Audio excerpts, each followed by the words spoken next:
This is a rant, the Tiny Trap Club. I'm going to do a little rant or thought on something today. I hear this all over the industry. I read it in magazines. I see it on DVDs.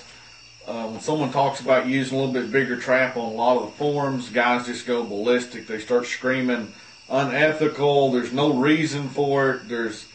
It's not a good practice. It's bad for trapping. All this stuff. And guys, it's insane.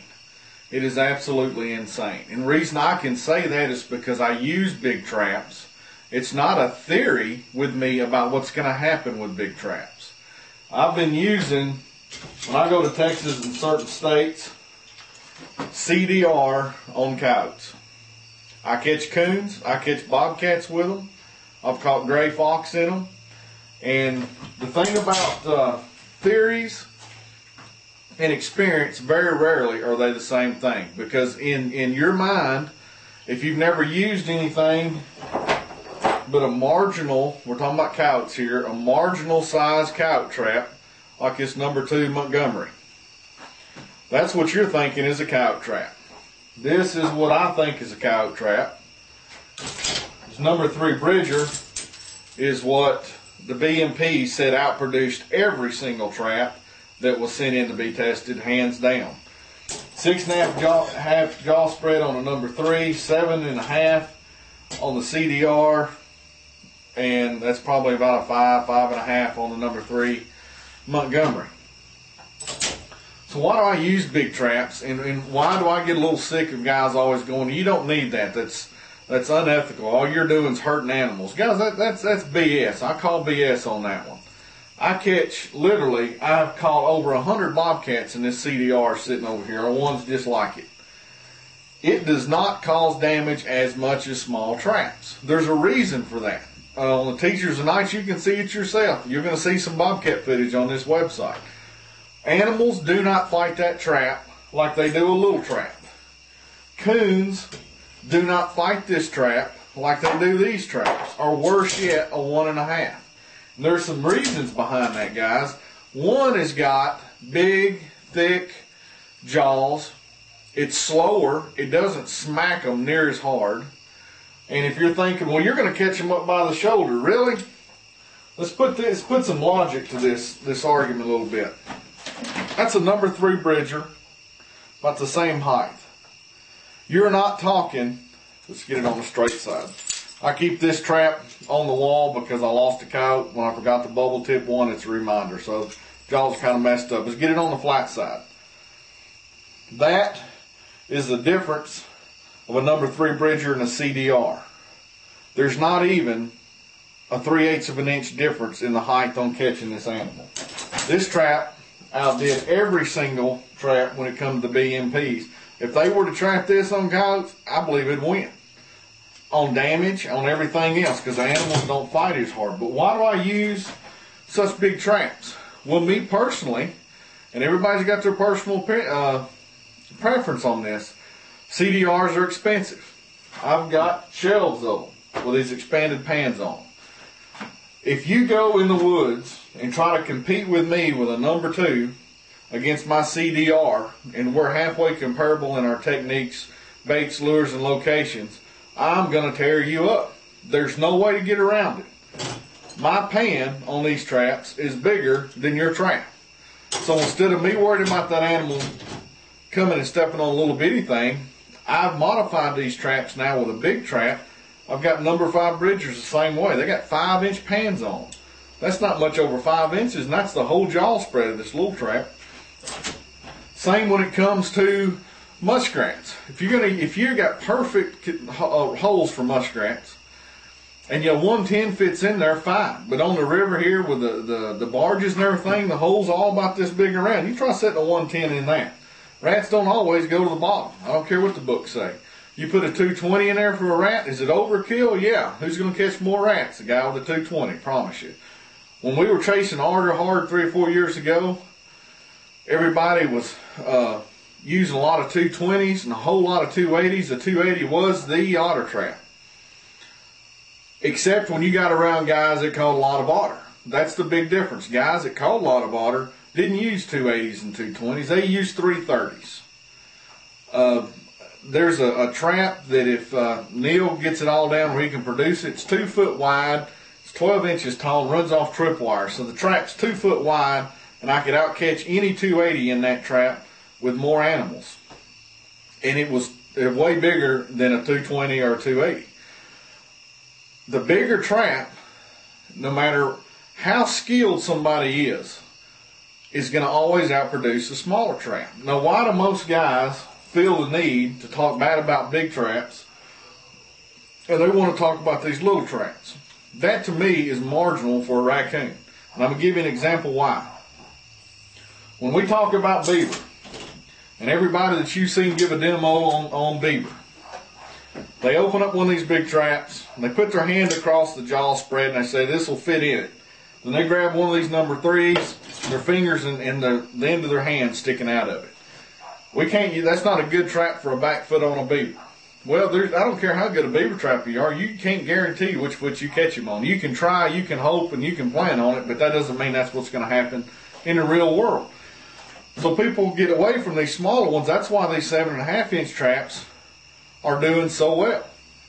Now with Kyle's TS85 behind me, the reason I've kind of converted over to that for beaver is because it's 8.5 inches. I've got a lot of custom-made traps when I was doing a whole lot of beaver control that are 9 and 10 inches. In states they were legal, you don't want to be in competition with me with a 7.5-inch trap. You're going to lose every time.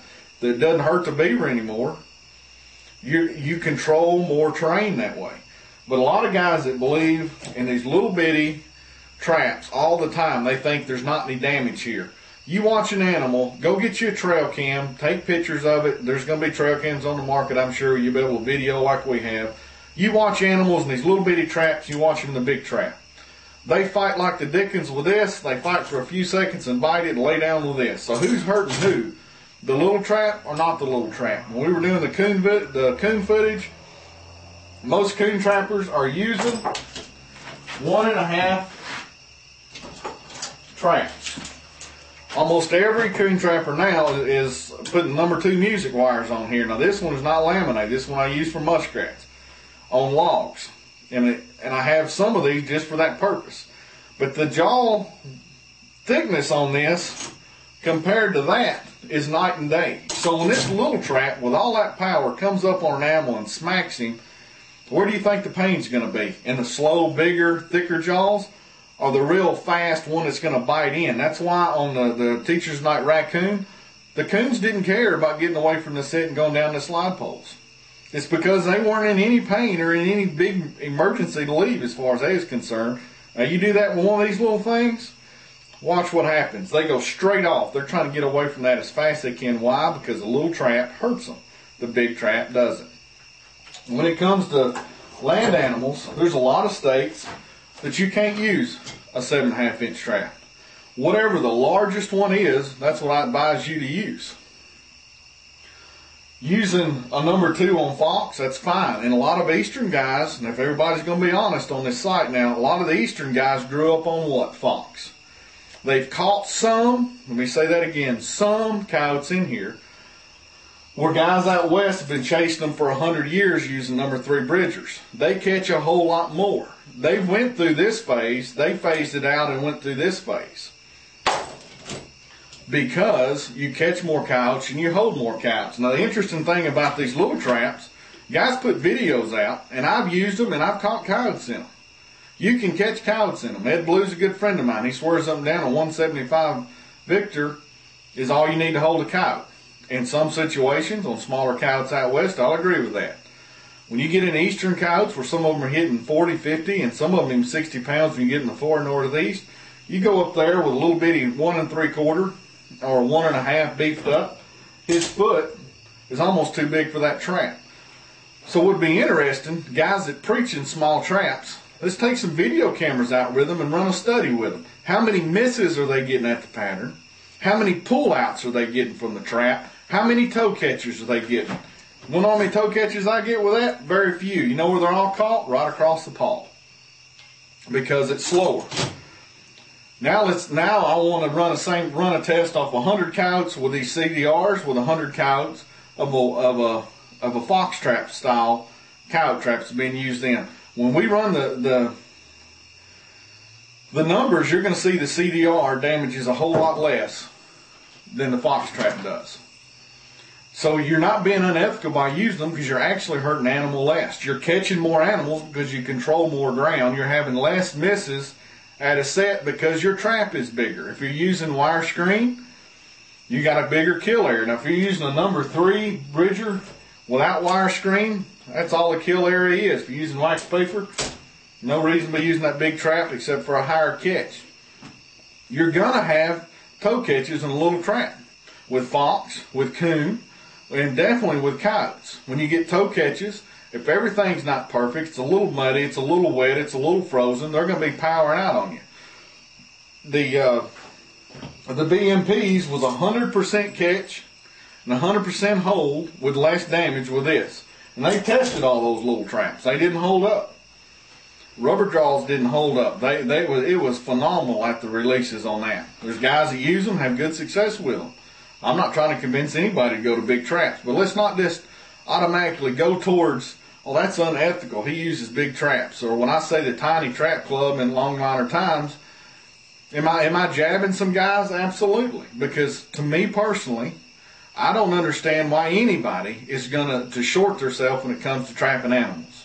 Because to me, the goal of trapping is when you set that trap and you got an animal work that set, you have the choice of releasing him or shooting him the next day. You don't give that animal that choice. When you're using small traps and you get all those pattern misses all the time, you're given that option. I don't want to give him that option. I'm not looking to play fair. I'm not looking at this as a sport. Now, there's going to be a lot of guys that just trap for a little bit. They don't want to spend the money on traps. That's fine. But at the same time, guys, don't get on the forums and the magazines, start beating up guys that use big traps. Because if you were to use big traps, your catch would go up, you would see the actual difference, and then you wouldn't start saying that so much. But when I hear so-called professionals talking about using 175 on coyotes, no sir. No sir. They wouldn't last a year doing what I do. If I were to hire them and they showed up 175s on one of my jobs, I'd fire them immediately because I know right then they're not coming to play to win. They're just coming to play. So when I say tiny trap club, yes, it's a jab. I think that's what guys do with each other. We have a good time with each other. But at the same time, I'm very serious about why I use the big traps. So don't get so bent out of shape when someone's using a bigger trap than you want to. For some reason in this industry, people want to catch an elephant with a number 1 2-coiled coil spring. Can you hold one out of 1,000? Probably. Is it a good elephant trap? Absolutely not.